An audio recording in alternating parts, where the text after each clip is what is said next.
course.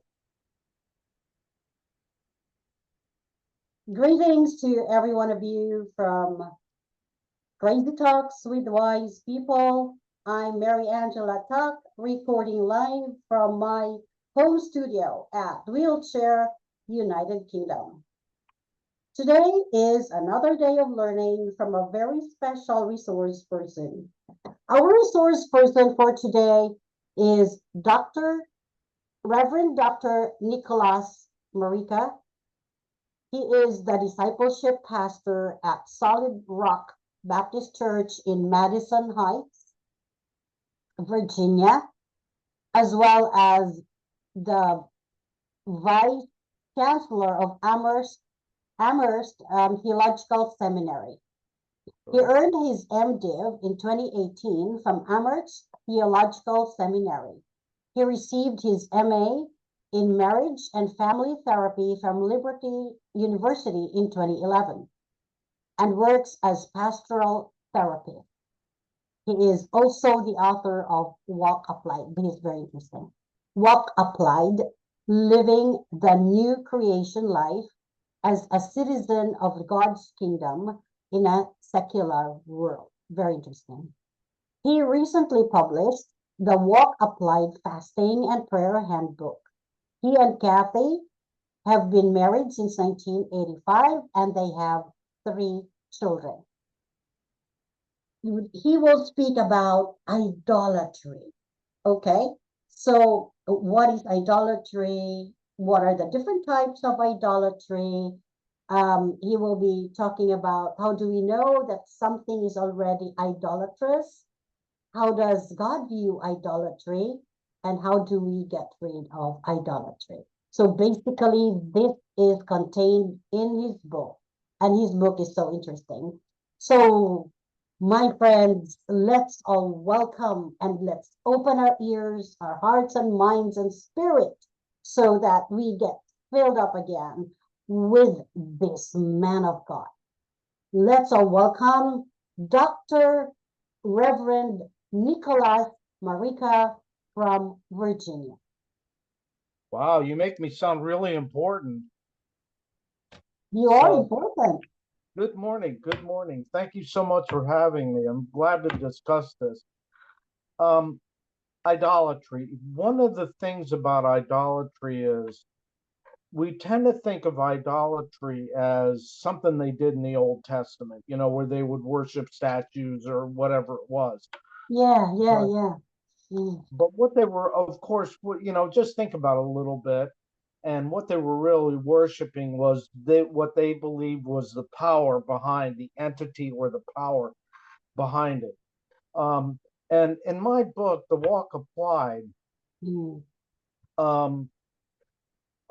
what I emphasize is that we're sinners because we're idolaters. And to me, one sense, we believe the wrong things.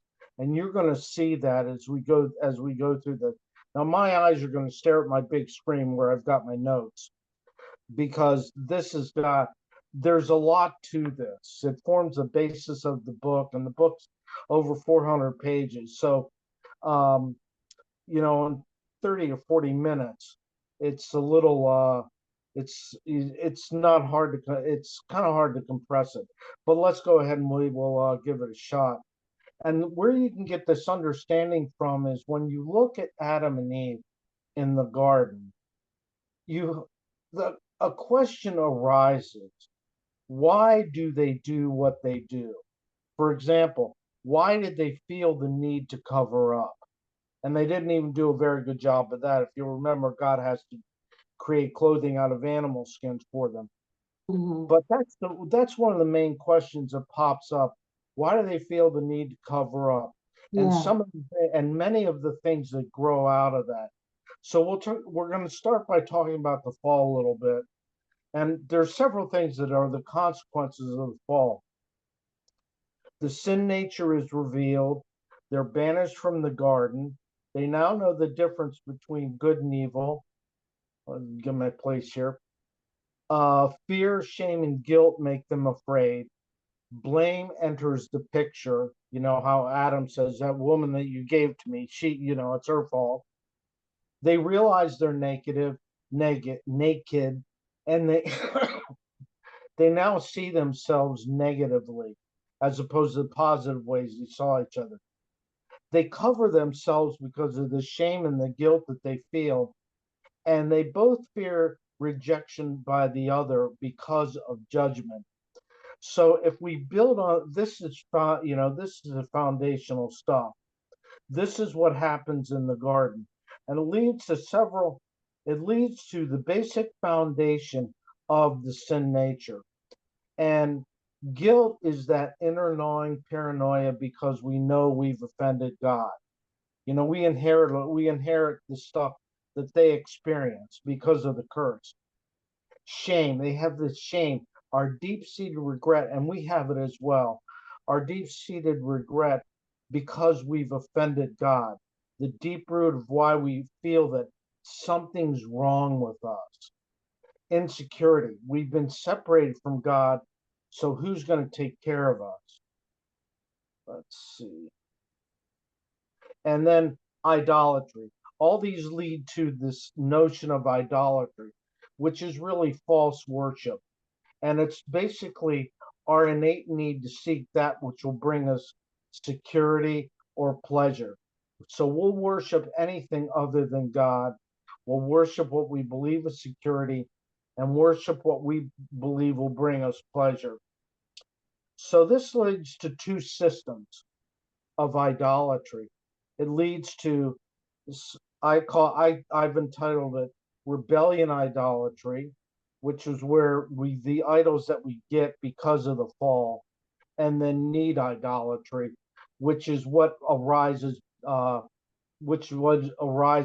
after they're ejected from the garden. So let's go through each one of these, and I talk about these in my book, The Walk of Life. Now, rebellion, idolatry, I like to call that the delusion of control. We like to think we're in control of our lives when really there's so many things that are out of our control because we live in a sinful, fallen world. So pride, which is where I believe I'm the authority and I can control what's happening around me. Um, and there are several false beliefs that come out of this.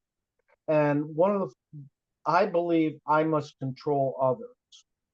Um, and the reason for that is implicit in that belief is I must be the judge over others so I can take power over them. I have to believe I'm better than you.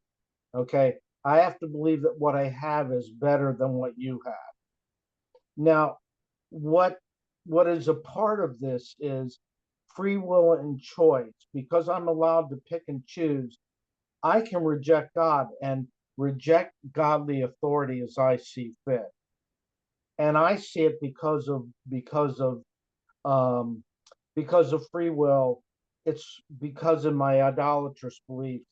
I believe it's perfectly permissible for me to come out of godly authority.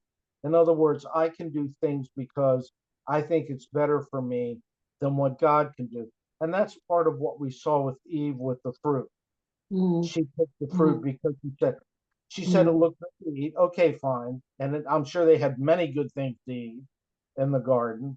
mhm, But she also says something strange where she says she saw it was useful for gaining wisdom, which is an interesting phrase, and that's several sermons in and of itself. But they chose to disobey. So the first one is pride. I'm the authority. I control me. Let's go down a little bit in my notes here.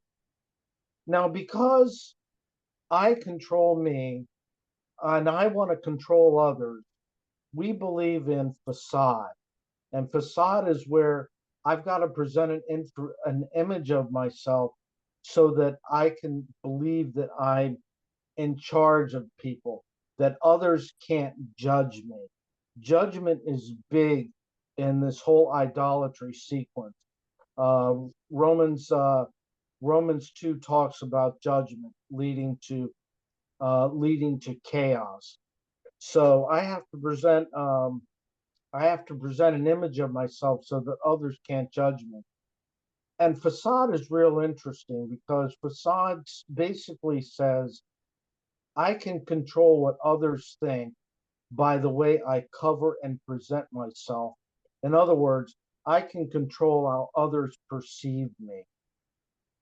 This is kind of silly because you know yourself, um, and I'm sure many of our viewers, if you think about it, think about when you've had rides home from church and you've maybe have started entering a conversation about so and so or this couple or whatever, and it's real easy to see through people.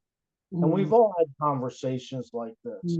mm, Now, maybe we should, maybe we should, mm, but the thing about it is, people see through us. All right, people see through us, so it's kind of a silly thing. But we look at Adam and Eve, and facade is represented by Adam and Eve covered themselves during the fall, mm, after the fall. mm, And they were avoiding judgment. They were afraid. They now saw each other as they really were.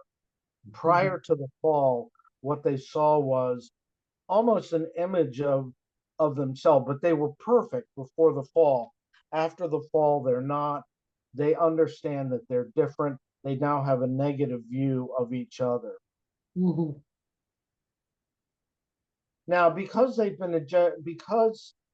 one of the things that comes out of this is, and this is implicit in both belief systems, rebellion, idolatry, and home idolatry, and uh, rebellion, idolatry, and need idolatry. mhm. So, Purity, let me just ask a question before we go to the lead idolatry. So, under uh, rebellion idolatry, we have pride.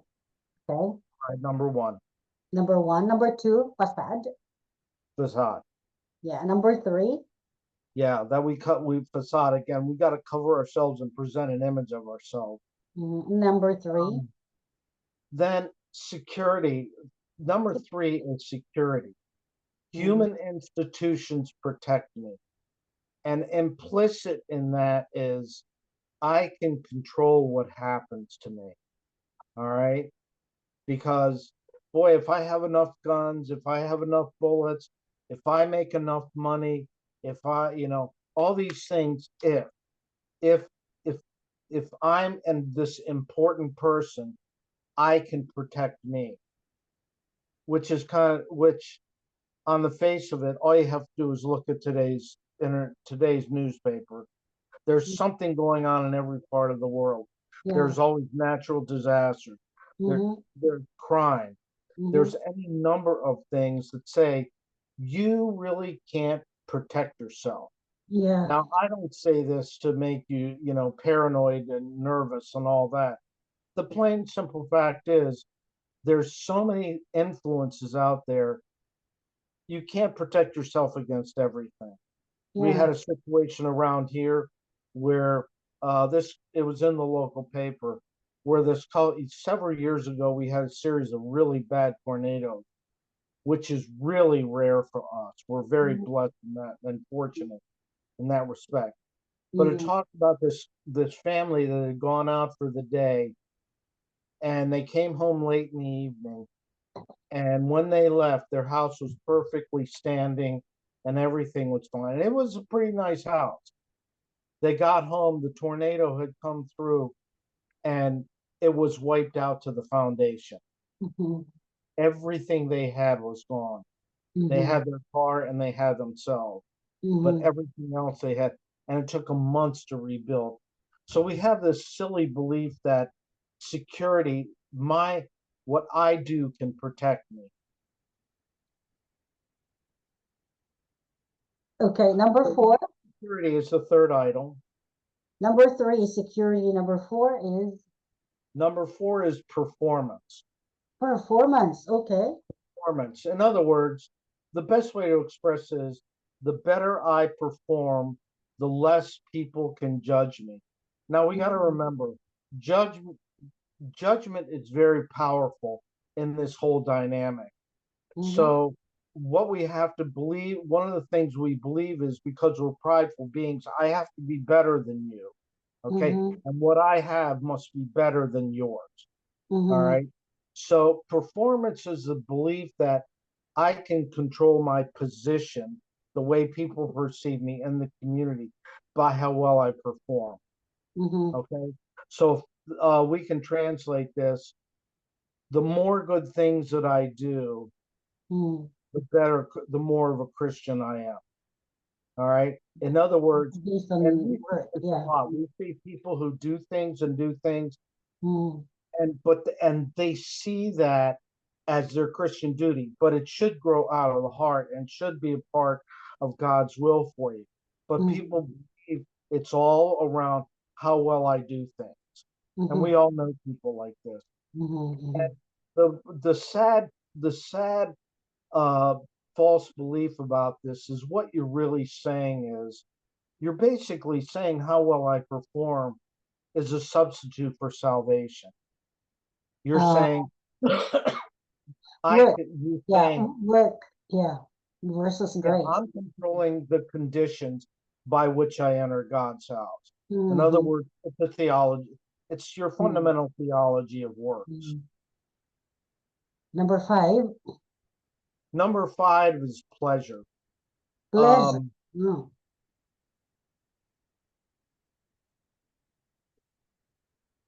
so, and to put it in one way, God won't make me happy, so I have to make myself happy. In other words, you're not content because there's this endless striving. There's this endless business of keeping up performance and Mm. facade. Mm. Okay. But you're never really content because let's face it, in in one way of looking at it, those are really a form of lust.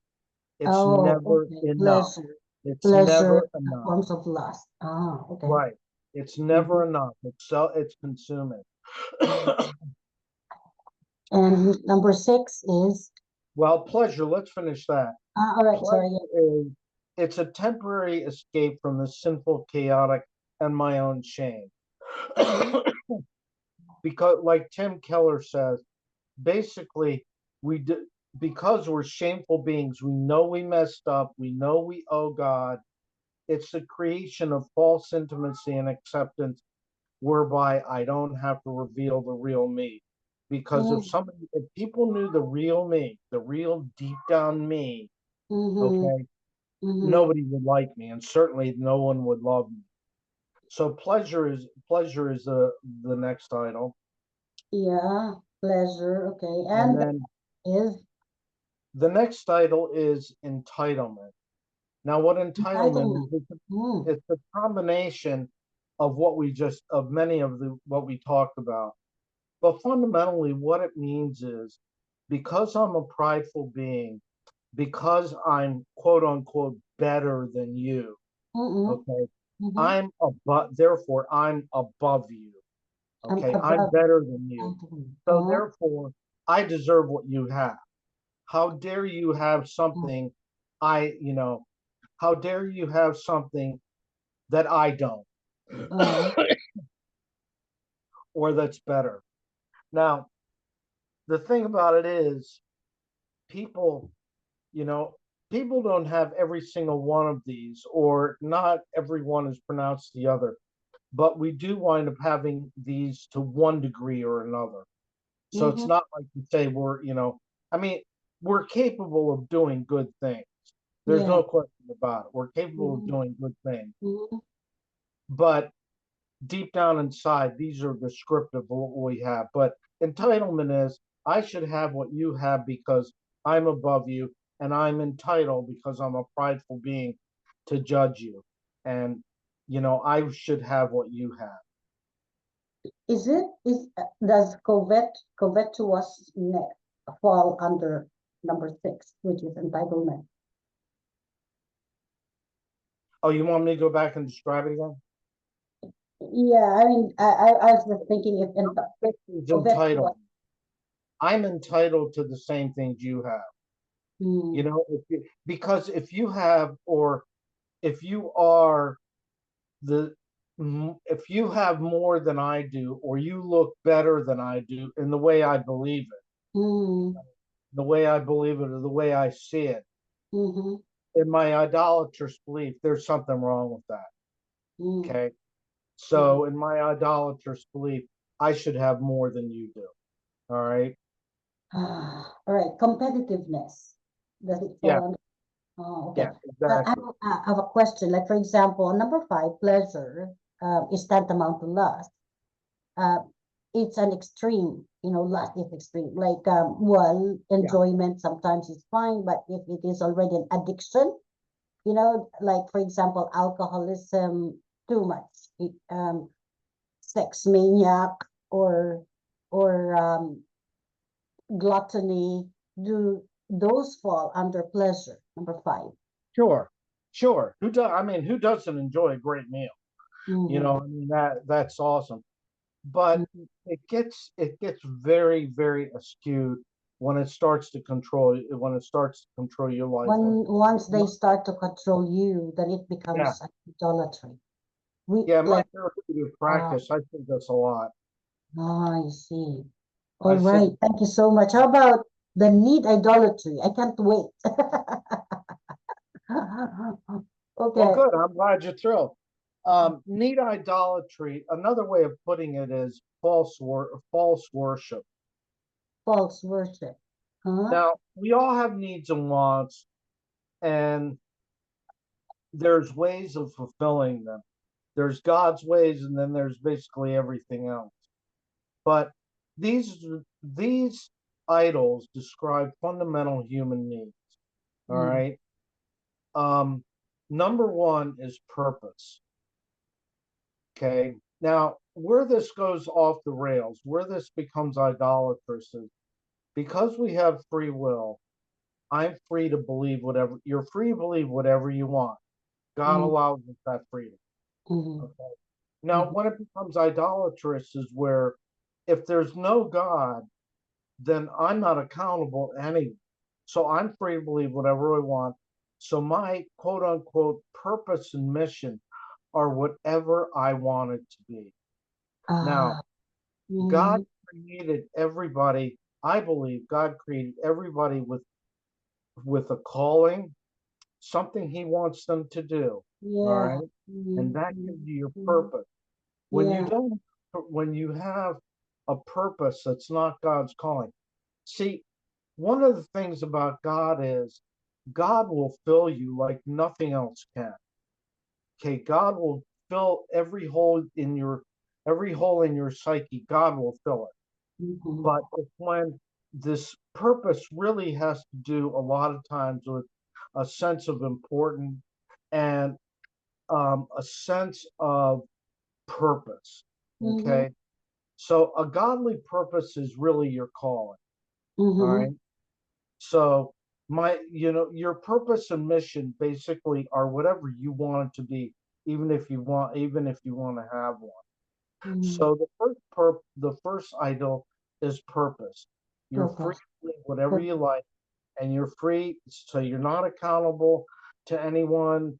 If you believe there's no God, so then your purpose and mission are whatever I want it to be. But it will never be enough. It will never be enough. Whereas with God, when you have a calling, that becomes your purpose, your fundamental reason for living, and that becomes your purpose, and God will fill that. Let me just take an aside here. Mhm. Really, we're here for two reasons. Right. Um, the most important of which is your calling and purpose are to leave a legacy of changed people. A It's the calling and purpose is to leave a legacy of. legacy of I changed like people. Okay? that. It's how well you influence people. And I've got an interesting story. But next week, the next time we get together and Yes, we talk please. I about, have a lot of questions. okay, when we do that, I can tell it's a pretty interesting story. So Is to leave a purpose is legacy. idol number Oh, one. wow, I like this. Okay, Okay, so what is number two underneath idolatry? provision.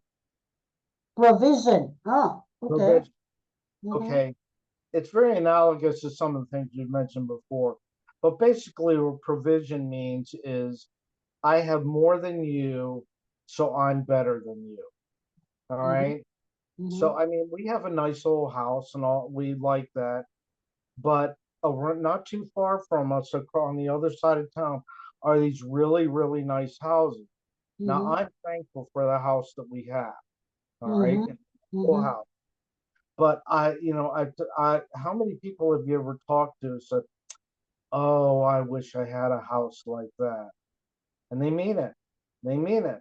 Now it's achievable, but many times it's that idolatrous drive to have that just because it makes you look better than others. So false provision is I have more than you do, so I'm superior than you do. People are envious of people who are rich. Okay. It's Luciferian kind of thinking. Right. And Yeah. if you're rich, then Envious. it Yeah. follows what you have. If you're rich, what you have is better than me. Yeah. It's Uh, Luciferian kind of thinking. Yeah. Right. Mm. So And that's yeah. provision. Mm. The third one is a variation on security, and that's Security. home. Mm. Or No, false no, the third security. one is actually home. Mm-hmm. It's a variation on security. Mm-hmm. And what this is basically saying is it's again another way of expressing you probably live in a house. All Mm-hmm. right. You live in a house. A house is a structure, Mm-hmm. but a home is something else entirely. You're right. All right. Mm-hmm. Right. Something else. When I say the word home to you, that means something different than a house. It's much Yes. more Correct. expansive, right? So your false home belief is security. What you're really saying is, again, security. Human institutions protect me with a subtle but very powerful difference. You're saying if I'm strong enough, I can protect myself. Thus, I don't need God. Mm-hmm. Okay. Mm-hmm. So, home is equivalent to security. And you're really saying the human institutions, again, can protect me. It's very similar to security, but there's some critical differences to it. Yes, please. What is the critical difference? Well, the critical difference is that you think you can do this on your own. Oh, okay. You Mm-hmm. believe you can do Right. this on your own. Mm-hmm. Like I know guys down here in Central Virginia, hunting and fishing is very popular, and they Mm-hmm. have guns, and they see guns as a way to protect themselves. Mm-hmm. To a certain degree, that's true. But there's so many other things, like the poor people who came home and found their house leveled by a Yes, tornado. window. Yeah. Okay. The next one, I think we're on number 4, Yes, we're number four. right? Is acceptance and intimacy. Acceptance and Intimacy. intimacy. Yeah, acceptance and intimacy. Yeah, okay. Everybody wants to be liked. Correct. Mm-hmm. Everybody loves to be, but um, so we go to great, I know people who will go to great lengths to be accepted by others. Yeah. I forget the term for it right now, but they got to be popular. They have to go Yeah. along with, the popular people. They Mm. envy, for example, the stars and stuff like that. Yeah. Um, and what's really behind this is they can't let anyone see the real me. This goes into the shame aspect. I can't Mm. let anyone see the real me. Yeah. Otherwise, if they knew what I was really like, then they Mm-hmm. could judge me. Mm-hmm. Okay. Mm-hmm. So we've only got about 10 minutes, so we'll go ahead and continue on. I could say a whole And bunch next is number five. more. Right. Number 5 is knowledge. Um, Knowledge. What is knowledge. idolatry to have knowledge? Knowledge is power. Okay. Knowledge is power. But we believe that knowledge is king.